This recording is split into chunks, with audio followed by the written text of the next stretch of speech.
مارزو کا چې تاسو ته پرون چې کومه جنازه د هغې د یره مونږ کړي هغې مثال ما پیش کړ چې 3 کاله هغه په کټ باندې پروت مونځ نه و کړی. امام محمد رحمت الله علیه فرمایي چې د روژې فدیه شته، دا مونځ په درجه کې د روژې نه زیات دی.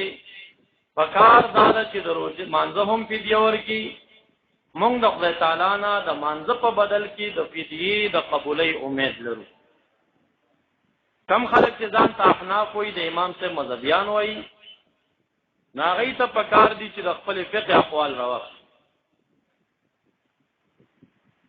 نو فقه دا راخلي چې د باندې مثلا د دې 3,80,000 د 3 کالو د منځونو د روژو پاتې شو. اوس که د دې مړي وارثان د مړي وارثان خپل والد سره خپل مشر سره احسان څومره کوي، دې ته تبرع وایي. احسان دنه تپوس پکار دی چې بچیا پلار دې مړ دی 3,80,000 د 3 کالو د منځونو روژو ور باندې وي، دا 3,80,000 ټولې راوړي خیرات کوي. که بچي وویل چې ټولې خیرات کوم نو دایرې ته ضرورت نشته. دایره به کوي خو د ټول عمر احتیاطي منځونو باندې، پدې منځونو بیا نشته. که بچي وویل زه 50,000 خیرات کوم، پرون یو جنازه کې مونږ ته بچي وویل چې زه 50,000 خرچه کوم، هغه 50 مونږ راوړي. دایره د مسکینانو طالبانو هم کېنوله. وارث راغی د یو طالب ته 50,000 هبه ورکړي، ثواب شو. تا چې ما ته 50,000 راکړي دا زما شو. اوس چې زه بیرته خیرات کوم خو زما اجر کېږي. تا ما ته خیرات راغله 1,000 روپۍ، زما خوښه ده چې زه بیرته تا ته خیرات کوم که زه بل ته خیرات کوم. دا 50,000 چې طالب ته ورکړي، طالب د دې دپاره چې ستا د مړي غاړه بنده ده په 3,80,000 روپو کې. ای د مړي وارثه تا 50,000 راوړي، زه ستا د مړي سره ښه کومه، دا 50,000 واپس ما تا ته وبخلي. ثواب د 50 شو. وارث به راواخلي، دا به دې دویم مسکین ته ورکړي. 50,000 روپۍ دي، ثواب یې څو شو؟ 1,00,000 روپۍ شو. دویم مسکین تا د مړي سره ښه کوي، دا واپس ما تا ته وبخلي. 1,00,000 هغه یې دریم مسکین ته ورکړي. 1,50,000 شي څلورم مسکین ته. داسې ده چې کله اتم مسکین ته ورسېدې نو 4,00,000 روپۍ د 50,000 روپو نه جوړې شو. یو سړی به دا وایي چې دا ولي زه تا ته اوس 1,000 روپۍ در کوم، دا واخله. دا ستا کار دی چې تی بېرته ما ته راکړي، که تی په بل چا خیرات دی، دې کې خو د چا څه کار نشته. نو دا مسکینان تاسو سره ښه کوي، دې زړې عقیدې مسلمانان تاسو سره ښه کوي، دا ستاسو د مړو غاړې خلاصوي. که یو سړی دا وایي چې رسول الله مبارک د کم صحابي دا عمل کړی و، جواب به دا وي چې صحابه ستا د مړو په شان ته د 3 کالو منځونه پې نه پاتې کېده، او نه ستا د مړو په شان ته په هغې باندې روژې پاتې وي، بلکې لا اقل په مړو به قرضونه پاتې کېدل. قرضون رسول الله مبارک عادت ته را به اعلان به یې وکړه د دې مړي باندې قرض شته که نه. که چا به ویل چې قرض شته دی، وي زه یې جنازه نه کوم. د چا غاړه به چې بنده وه په قرض کې، جنازه یې ورته نه کوله. بیا به یو صحابي عرض وکړه یا رسول الله زه وکیل کفیل یم، زه به قرض ادا کړم، تاسو جنازه وکړئ. چې کله به چا وعده وکړه چې غاړه یې زه خلاصوم، نو بیا به یې جنازه ورته کوله. معززو رسول الله مبارک د مړي د غاړې د خلاصېدو غم زمانه کې هم کړی دی، خو د خدای تعالی حق په صحابو نه پاتې کېده، نه پې روژه پاتې وه، نه پې منځونه پاتې وو. د مخلوق قرض به کله کله پې پاتې وو، نبي علیه السلام به د هغې د خلاصي پوښتنه کول. زمونږ د زمانې مړي د خلکو قرضونه هم پې پاتې، د هغې د پاسه د خدای تعالی حقونه پې پاتې، چا باندې مونځ پاتې، چا باندې روژه پاتې، چا باندې د قسم کفاري وي. فقهاو د هغې د بدل دپاره دی.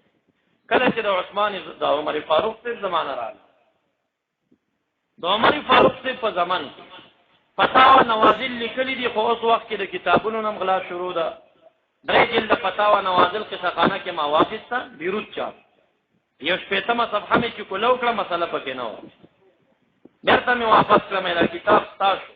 زه خو دا ټول کتاب دې دپاره اخلم چې عمر فاروق رضی الله عنه شام ته روان دی، او د شام په بانډر کې یو زنانه د آمینه بنت عربد نومېږي، هغه وفاته شوه، او عمر فاروق صاحب 8 سپارې من مالیه الى آخره د مالیه لا اعبد الذي سورة یاسین د غریشتمې سفارې نه اخره پورې اته سفارې کې خو دي مسکینان کین او الاخذ نوبه بعد نوبه یو بل ته نوبت په نوبت باندې ورکړي دی او فرمایل اجعلوا القرآن وسيله لنجات موتاكم قرآن کریم په دوران القرآن کې او حیله اسقاط کې د قرآن کریم ګرځول د مړو د نجات لپاره بهترین ذریعہ وګرځوي.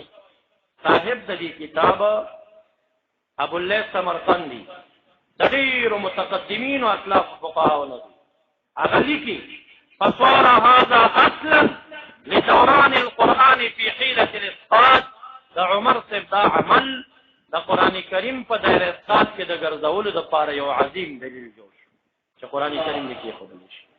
مولانا حمدالله جان صاحب نه مونږ تاسو وکړو چې دا قرآن کریم څه د لپاره کې خو دلی کیږي هغه یو کلی وجه بیان کړ. دا دی وجه دا چې د مړي مونږ پته تاته لګي د مړي د روزو پته لګول شي لیکن د مړي په ټول عمر کې څومره قسمونه خوړلي دي د دې قسم کفاره ده دا هیڅ چاته پته نه چې د مسلمان څومره قسمونه خوړلي دي نو لهذا د هغې حساب اندازه نه لګېږي.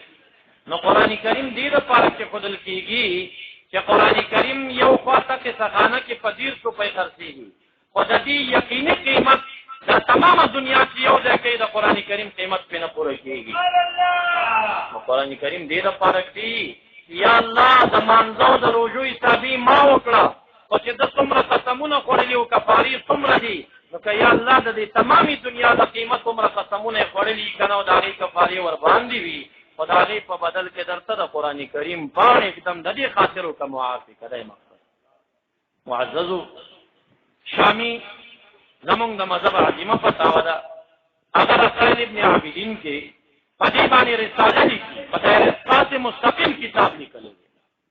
بحر الرائق قاضي خان علمگیری دا شان تفتاوی مراتی فلاح دا زمونږ د فقه کتابونه دي دا ټول چې کوم دی همدا دایره اسقاط په دې طریقه باندې دي. خو تاسو ته داسې پکار دي چې کله مردگان کېږي نو خپل علماو ته مشوره کوي.